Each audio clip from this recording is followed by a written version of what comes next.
Hello bachcho, how are you? Now today's the main objectives for this session is we are going to learn about the important features of solid catalyst and shape selective catalysis का मतलब समझेंगे, zeolites क्या होते हैं वो पढ़ेंगे और enzyme catalysis और उसके मैकेनिज्म के बारे में पढ़ेंगे. So these are the four और five main objectives. Specially we are going to learn about the catalyst today and enzyme catalyst के रूप में किस तरह से काम करता है और उसका मैकेनिज्म क्या है वो आज हम पढ़ेंगे. तो सबसे पहले बच्चों सॉलिड कैटलिस्ट का इम्पॉर्टेंट फीचर्स क्या है. दो इम्पॉर्टेंट फीचर्स है जिसकी चर्चा हम यहाँ कर देना चाहते हैं. सबसे पहला है बच्चों एक्टिविटी और दूसरा है सेलेक्टिविटी. तो एक्टिविटी का मतलब क्या होता है? एक्टिविटी का मतलब बच्चों होता है कि कोई भी कैटलिस्ट जो है वो किस तरीके से एक्सेलरेट करता है रिएक्शन को. रेट ऑफ रिएक्शन वो कैसे एक्सेलरेट करेगा? The ability of catalyst to accelerate the rate of reaction. There are some catalyst which can accelerate the reaction by 10 to the power 10 times.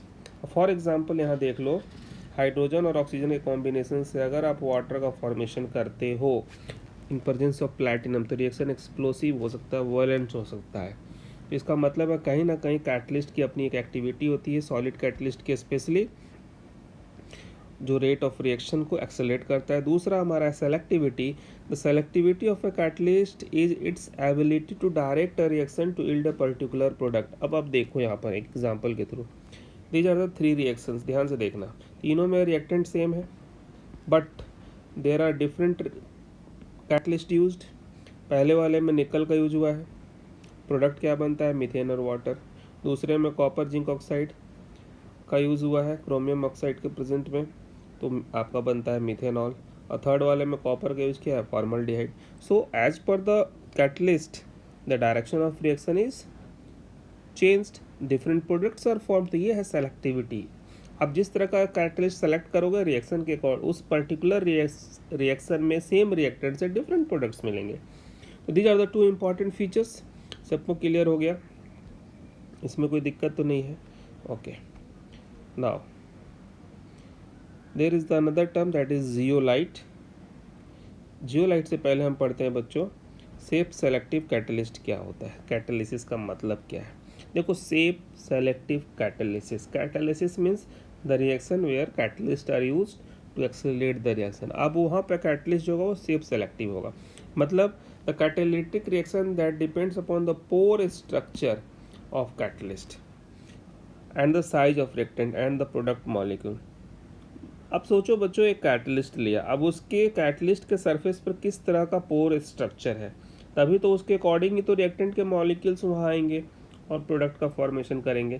तो इसका मतलब है कि जिस टाइप का पोरस स्ट्रक्चर होगा कैटलिस्ट के सरफेस पे according to that reactants are absorbed.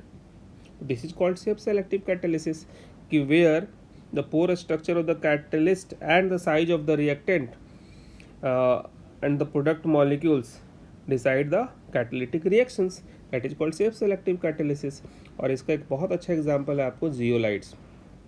Actual में जियोलाइट क्या है? माइक्रोपोरस एल्यूमिनोसिलिकेट्स है, यानी एल्यूमिनियम और सिलिकेट का बना हुआ सब्सटेंस है. ये कैटलिस्ट है जो माइक्रोपोरस है, बहुत छोटे छोटे उसमें पोर्स होते हैं. 3 डायमेंशनल नेटवर्क होता है सिलिकेट का जिसमें सिलिकॉन एटम्स कहीं कहीं रिप्लेस होते हैं एल्यूमिनियम एटम्स के अंदर. That is why it is called aluminosilicates. Aluminosilicates का मतलब हो गया there is a network of silicates और उसमें जो सिलिकॉन एटम्स होगा अगर वो रिप्लेस कर दिया जाए एल्यूमिनियम एटम से तो इट इज़ कॉल्ड एल्यूमिनोसिलिकेट्स. अब ये जियोलाइट जो एक तरह का एल्यूमिनोसिलिकाइट्स है कैटलिस्ट की तरह काम करता है. इसका यूज़ कहाँ होता है? पेट्रोकेमिकल इंडस्ट्रीज में इसका बहुत ज़्यादा यूज़ है for cracking of hydrocarbons and isomerisation. इस दो फिनोमिना में बहुत ज़्यादा यूज होता है. और एक एग्जाम्पल आपके बुक में दिया हुआ है बच्चों ZSM5. There are various type of catalyst. Catalyst के बहुत सारे टाइप हैं.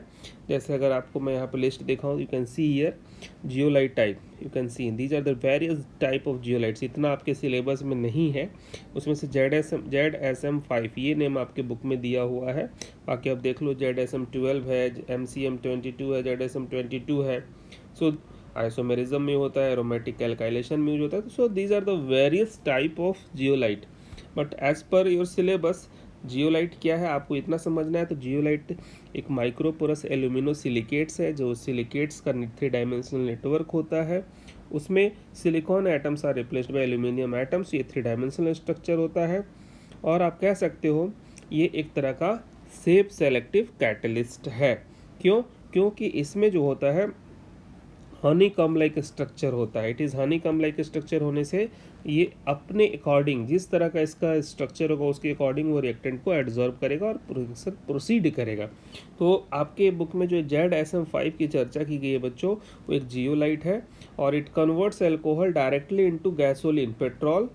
एल्कोहल को किस में कन्वर्ट कर देता है? पेट्रोल में, बाय डिहाइड्रेटिंग देम, उसको डिहाइड्रेट कर देता है और by giving a mixture of hydrocarbons, और हाइड्रोकार्बन के मिक्सचर्स भी मिलते हैं।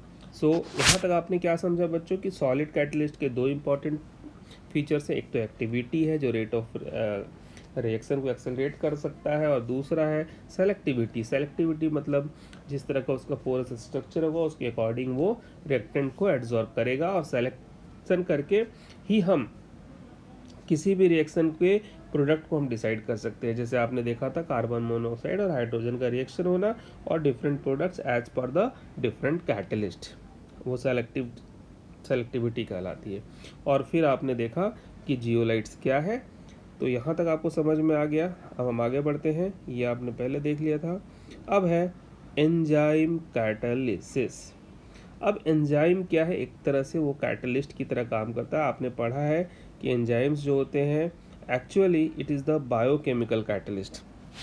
Enzymes are called biochemical catalyst.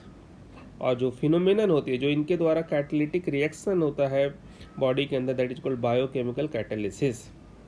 और वास्तव में एंजाइम क्या है? Enzyme are actually protein molecules. ये प्रोटीन मॉलिक्यूल्स होते हैं जिसका हायर मॉलिक्यूलर मास होता है and form colloidal solution in water. आगे आप पढ़ेंगे जब टाइप ऑफ कोलोइडल सॉल्यूशन, जो नेक्स्ट सेशन होगा उसमें, तो आप वहाँ पढ़ोगे।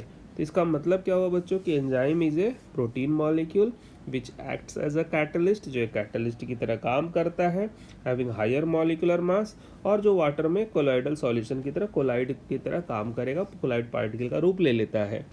और जो एंजाइम के कारण जो कैटालिटिक रिएक्शन होती है it is called biochemical catalysis. तो सबको समझ में आ गया। तो सबसे पहला एंजाइम सिंथेसाइज्ड हुआ था in laboratory, that is in 1969 में हुआ था। अब आप यहाँ देखो बच्चों, बहुत सारे रिएक्शन हैं जिसको थोड़ा ध्यान से देखने की ज़रूरत है। पहला आप यहाँ रिएक्शन देखो, इन्वर्जन ऑफ केन शुगर। अब कौन सा एंजाइम? Invertase enzyme. ये है आपका केन शुगर C12H2211 से ग्लूकोज और फ्रक्टोज बनता है, इन्वर्टेज का यूज होता है। Conversion of glucose into ethyl alcohol, ये ग्लूकोज है C6H12O6। Zymase enzyme as a catalyst का काम करता है। आप सिर्फ conversion of starch into maltose, starch देख लो C6H10O5 होल्ड N है। डाई स्टेज का एंजाइम का यूज होता है, ये माल्टोज में कन्वर्ट करता है। Conversion of maltose into glucose, maltase का होगा। एक चीज़ आप देखो बहुत ध्यान से, जितने भी एंजाइम्स होते हैं उनके नाम के लास्ट में ऐसे एज लग जाता है। It is the identification for the enzymes, नाम में एज है। जैसे urease, decomposition of urea into ammonia and carbon monoxide. Urea है NH2CuNH2, इसको अगर अमोनिया और कार्बन मोनोऑक्साइड में कन्वर्ट करना हो तो यूरिएज एंजाइम आपका यूज होता है, ठीक है ना। तो these are the various enzymes, invertase, zymase, diastase, maltase, urease. These are the enzymes which are acts as a catalyst in various reaction.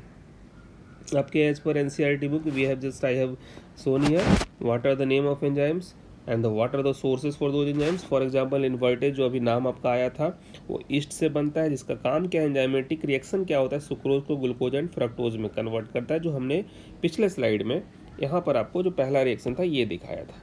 Is it clear? तो यहाँ दूसरा है आपका जाइमेज। इसका सोर्स क्या है बच्चों? ईस्ट है, जो ग्लूकोज को ethyl alcohol and carbon monoxide में कन्वर्ट करता है, जो आपका ये दूसरा रिएक्शन था।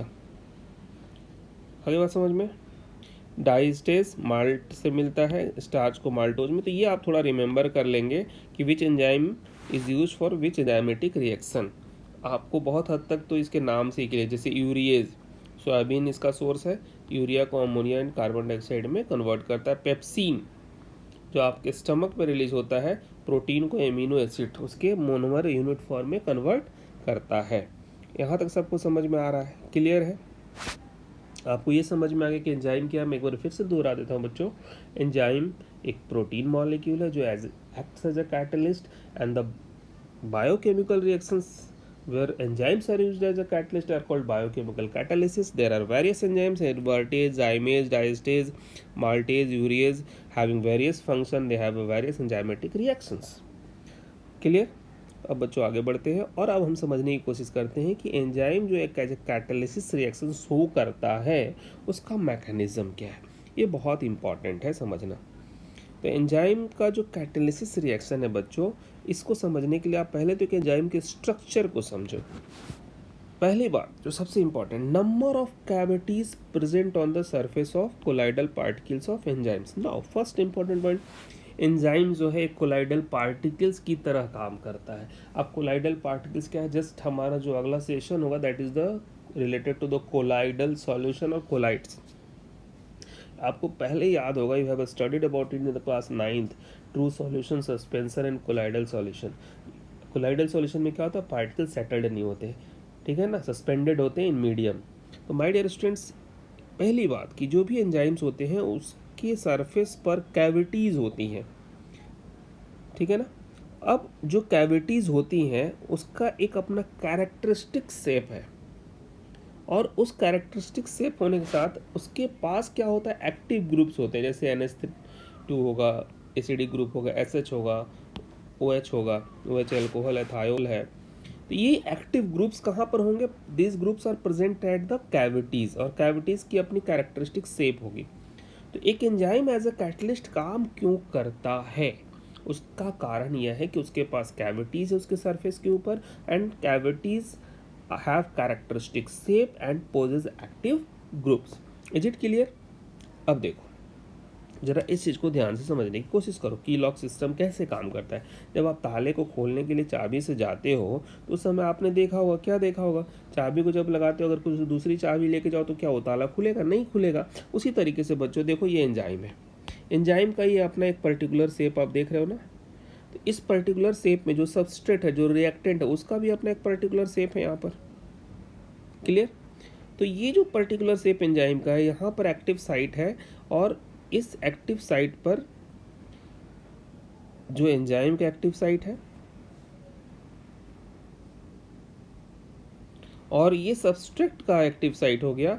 अब क्या होगा कि ये एंजाइम और सबस्ट्रेट दोनों के दोनों एक कॉम्प्लेक्स बनाएंगे, एंजाइम सबस्ट्रेट कॉम्प्लेक्स, यानी रिएक्टेंट और एंजाइम के बीच में एक कॉम्बिनेशन होगा, जैसे की लॉक सिस्टम की तरह वो लॉकिंग हो जाएगी। उसके बाद जो एंजाइम को अपना फंक्शन करना था वो प्रोडक्ट के रूप में कर देगा और एंजाइम अपना अलग हो जाएगा। देखो ये एज ए कैटलिस्ट हो गया, फिर से अपने पर्टिकुलर शेप में वापस आ गया, यानी अब प्रोडक्ट अलग अलग बन गए। जो रिएक्टेंट था आपका वो प्रोडक्ट के रूप में कन्वर्ट हो गया। Is it clear? तो इसको की लॉक सिस्टम मैकेनिज्म भी कह सकते हैं आप। तो बच्चों आपको एंजाइम का कैटालिसिस मैकेनिज्म समझ में आ गया ना। अब है कैरेक्टरिस्टिक्स ऑफ एंजाइम कैटालिसिस। जब एंजाइम कैटालिसिस का रिएक्शन होता है तो उसकी इंपॉर्टेंट कैरेक्टरिस्टिक्स क्या है? सबसे पहला characteristic, most highly efficient. Body के अंदर देखो बहुत इफिशिएंटली ये काम करता है। जितने भी बॉडी में डिफरेंट एंजाइम्स सेक्रेट होते हैं, they have different functions and they have different efficiency, highly efficiency. Highly specific nature, एक एक एंजाइम का बच्चों नेचर जो है स्पेसिफिक है कि उस एंजाइम का पर्टिकुलर फंक्शन क्या है। पेप्सिन का फंक्शन है प्रोटीन को डाइजेस्ट करना, लाइपेज का फंक्शन है फैट को डाइजेस्ट करना। आई बात समझ में? स्पेसिफिक नेचर होता है और highly active under optimum temperature. The rate of enzyme reaction becomes maximum at a definite temperature called optimum temperature. किसी भी एंजाइम का रिएक्शन जो है बच्चों वो किसी पर्टिकुलर टेम्परेचर पर मैक्सिमम होता है, that temperature is called optimum temperature और it is the range between 298 kelvin to 310 kelvin. Next है highly active under optimum pH. इसका मतलब है कि अगर एक एंजाइम को हाईली एक्टिव होना है तो एक particular temperature range is important, एक particular pH range is important. Around 7.4 pH ये बहुत ज़्यादा आपको एक्टिव होता है increasing activity in presence of activators and coenzymes.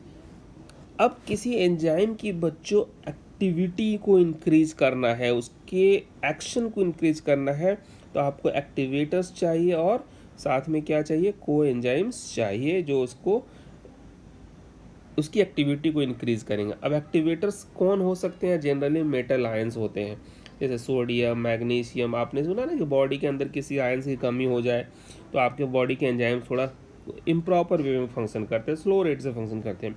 जैसे वो आयंस आप ले लो, तो चाहे न्यूट्रिएंट के रूप में ले लो या अदर सोर्स से ले लो, तो क्या करते हैं, एंजाइम्स की एक्टिविटी को इंक्रीज कर देते हैं। तो these metal ions are bonded to enzyme molecules and increase their catalytic activity and these are called activators।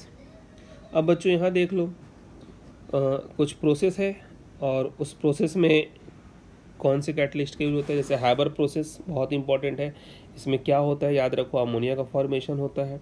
और which catalyst is use, finally divided iron molybdenum, इसमें एज अ प्रोमोटर काम करता है, किसमें, इस हैबर प्रोसेस में। और iron आपका एज ए कैटलिस्ट है, मोलिब्डेनम एज ए प्रोमोटर है जो आयरन के भी फंक्शन को प्रोमोट करेगा और इंक्रीज करेगा। ओस्टवाल्ड प्रोसेस किस लिए यूज होता है, देख लीजिए, फॉर्मेशन ऑफ एसिड्स के रूप में यूज होता है। ओस्टवाल्ड प्रोसेस नाइट्रिक एसिड के फॉर्मेशन के लिए होता है, जहाँ पे प्लेटिनाइट एसिड एस्टेस का यूज होता है, टेम्परेचर इन 573 केल्विन होता है। कॉन्टैक्ट प्रोसेस बच्चों सल्फ्यूरिक एसिड के लिए फॉर्मेशन में होता है और उस प्रोसेस का नाम है। और यहाँ पर हम लोग वैनेडियम पेंटॉक्साइड V2O5 का यूज़ भी करते हैं, प्लेटिनाइट एस्बेस्टस का भी यूज़ करते हैं। तो these are the various name reactions, Haber's process for ammonia, Ostwald process for nitric acid, contact process for sulphuric acid, and what are the name of the catalyst use in this reactions. यहाँ तो सबको समझ में आ गया ना। सो बच्चों ये बहुत इंपॉर्टेंट था आपके लिए आज का टॉपिक। मैं एक बार फिर से सारे टॉपिक्स को रिवाइज करा देता हूँ। Now I am making the short videos because many students have told to me that sir length जो होता है वीडियो को बहुत ज़्यादा होता है, नेटवर्क इश्यूज आती है। सो मैं कोशिश कर रहा हूँ कि जो भी छोटे छोटे topics no it should be completed within 15 to 20 minutes. थोड़ा इसमें स्पीड अप भी हो जाता होगा, but try to understand it. If any problem you are facing, you may contact to me, may write in the comment session also. So what did we learn today, we learn that कि catalyst का जो importance है, features है solid catalyst का, वो क्या है, selectivity और एक्टिविटी। फिर हमने पढ़ा कि किस प्रकार से जो कैटलिस्ट एंजाइम के रूप में होता है, जो एंजाइम होता है वो हमारा कैटलिटिक रिएक्शन कैसे शो करता है, बायोकेमिकल कैटलिसिस के रूप में कैसे काम करता है, और उसका की लॉक मैकेनिज्म को हमने पढ़ने की कोशिश की कि वो क्या होता है। और various type of catalyst which are enzymes in our body, और उसका जो फंक्शन है, जिसमें आपने जाइमेज पढ़ा, इन्वर्टेज पढ़ा, पेप्सिन पढ़ा, ये सारे नाम्स जो आए थे उनको आपको अच्छे से लर्न कर लेना है। और at the end there are various 3 processes which are given in your NCERT book, and in those processes which type of catalyst are used we studied. So यहाँ तक सबको समझ में आ गया। So these are the questions. Why is it necessary to remove carbon monoxide when ammonia is obtained by Haber process? Process को बच्चों पीछे कर लेना। Why is the ester hydrolysis slow in the beginning and become faster after some time? What is the role of desorption in the process of catalysis? अब catalysis का process होता है, desorption क्या है, मान लो कि कैटलिस्ट जो है उसके साथ अगर मॉलिक्यूल डिजॉर्ब हो गया तो उसको तो भाई डिजॉर्ब होना होगा ना, अलग हटेगा तभी तो प्रोडक्ट बनेगा। What are enzymes, write and brief the mechanism of enzymes, clear होगा सबको। Give for example of heterogeneous catalysis के 4 एग्जांपल बताइए। What do you mean by activity and selectivity of catalyst? Describe some feature of catalyst by catalysis by zeolites. What is safe selective catalysis? So these are the 8 questions. You have to solve it in your notebook, and all these questions which are given by me, it is in your NCERT book. So don't think that it is a separate part. कुछ बच्चों के comment session में बात आई थी कि sir ये questions भी करने हैं, बुक के भी करने हैं। तो बच्चों ये जब क्वेश्चन सब सॉल्व कर लोगे तो ऑलरेडी आपने बुक के क्वेश्चन सॉल्व कर लिए। ओके, मैं सारे क्वेश्चंस जो दे रहा हूँ आपको बुक के क्वेश्चंस ही है, जो टॉपिक पढ़ा रहा हूँ उस टॉपिक के क्वेश्चंस मैं बाइफरकेट करके दे रहा हूँ, ताकि आपका साथ साथ दोनों काम होता रहे। पढ़िए, करिए और उसको फिर आप अपलोड भी करिए ताकि हमें लगे कि आपने ये काम किया है। So no, thanks for watching, like and subscribe my channel, and send it to your friends also, जितने भी बच्चों को ज़रूरत है उनको भेजिए. Log in to my blog. This is my blog ID. Okay, thank you. Have a nice day. Thanks.